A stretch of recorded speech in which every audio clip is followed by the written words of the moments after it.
Seterusnya kita ke Bumi Kenyalang. Tahun 2024 menyaksikan peralihan penting dalam kepimpinan negeri antara pengisian dari Sarawak petang ini. Bersama Buma Win untuk perinciannya. Silakan Buma. Baik, terima kasih Sahi. Pemergian negarawan Tun Pehin Sri Abdul Taib Mahmud pada 21 Februari lepas, satu episod duka yang mengisi lipatan sejarah Sarawak. Ikuti rangkuman peristiwa penting di Bumi Kenyalang dalam Imbasan 2024 yang disediakan Rosita Ampong.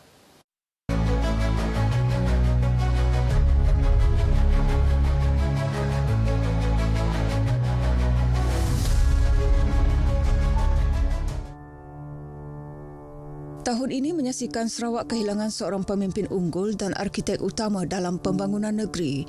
Ketua Menteri keempat dan yang di-Pertua Negeri Sarawak ketujuh itu meninggal dunia di usia 87 tahun di sebuah hospital swasta di Kuala Lumpur.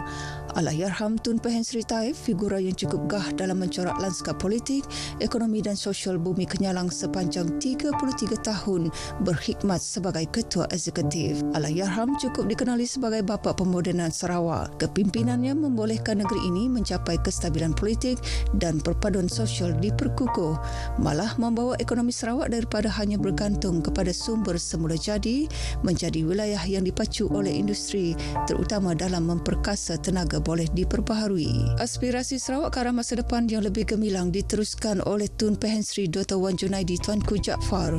Beliau dilantik sebagai Yang di-Pertua Negeri ke-8 pada 29 Januari 2024 dengan pengalaman luas dalam pentadbiran negara dan berkhidmat selama 32 tahun sebagai anggota Parlimen. Sebelum bersara pada 2022, beliau memegang banyak jawatan penting dalam negara. Ini termasuk 3 jawatan Menteri Persekutuan, Timbalan Speaker Dewan Rakyat, kemudian sebagai Speaker Dewan Negara sebelum memegang jawatan sebagai Yang di-Pertua Negeri Sarawak.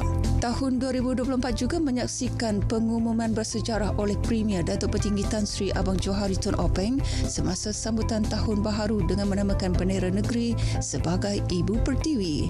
Bendera Ibu Pertiwi turut dinaikkan dengan megah di tiang bendera tertinggi di Asia Tenggara terletak di dataran Ibu Pertiwi di Bandaraya Kuching.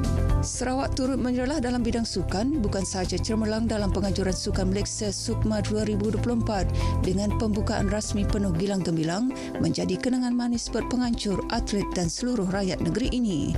Malah Sarawak buat kali keempat muncul sebagai juara dengan mengumpul 76 pingat emas, 55 perak dan 70 gangsa, mengatasi wilayah persekutuan dengan hanya sebutir pingat emas. Kecemerlangan Sarawak diteruskan apabila kembali merampas gelaran juara para Sukma dengan memperoleh 82 pingat emas, 53 perak dan 74 gangsa. Rosita Ampong, Imbasan 2024, RTM.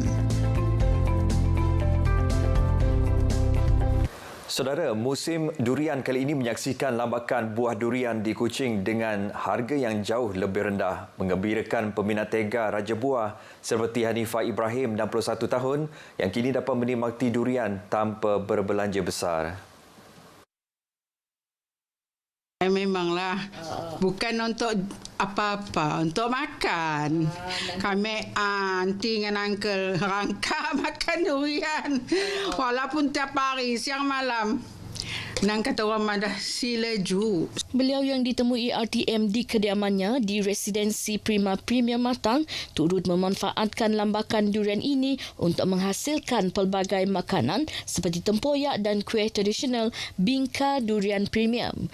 Jelasnya resepi Bingka Premium menggunakan lebih banyak durian segar berbanding gula untuk kemanisan durian itu sendiri. Pada mulanya, hobi ini bermula 8 tahun lalu. Namun selepas beliau memuat naik gambar Bingka durian di media sosial, ramai yang mula membuat tempahan.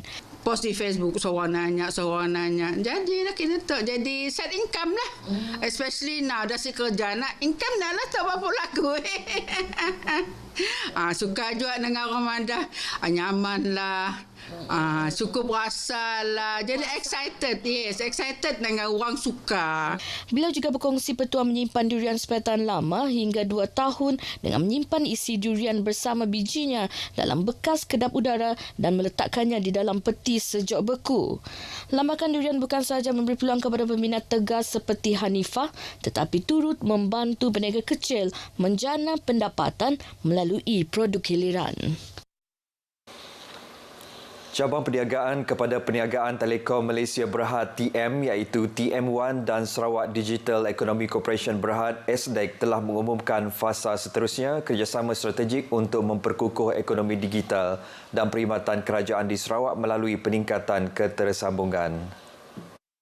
TM1 menerusi satu kenyataan media berkata kedua-dua pihak telah memeterai perjanjian perkhidmatan induk bagi memperluas infrastruktur digital Sarawak. Kerjasama ini merangkumi penyelesaian Metro E, sambungan jalur lebar yang fleksibel dan berprestasi tinggi, boleh diskalakan sehingga 10 gigabit sesaat.